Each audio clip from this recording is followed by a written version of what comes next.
qiyomat kuni nomai amallarimiz tortilganda tarozuga og'ir kelgan tomoni bosganda, zafar topishlikka yaqin turganda ikki harf qanot yozib uchib kelib gunoh ma'siyatli bo'lib turgan amalni ustiga shunday qo'nar ekan. Shunda og'ir kelib turgan tomoni, ibodatlar, ro'zalar, boshqalar hammasi yengil bo'lib ko'tarilib ketib qolar ekan.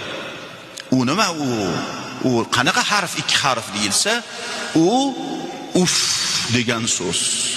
Uf. Otasiga, onasiga uf degan. Otasiga, onasiga ko'rib turgan holatida farzand uf desa, tamom.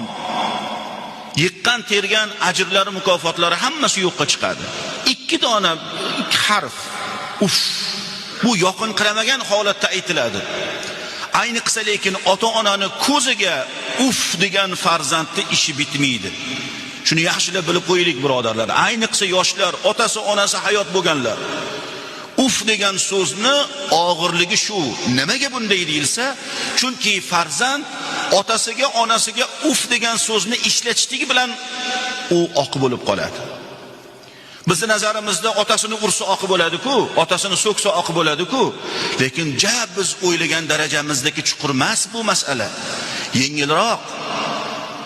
Hech bo'lmaganda kiyimni olib turib, otasi, onasi o'tirgan ekan. Shuni changini qoqqanda shu kiyimni changi otasini, onasini yuziga tegadigan bo'lsa ham bola oq bo'lib qoladi. Ehtiyot bo'lish kerak. Ota-onani martabasi mana shunaqa ulug'.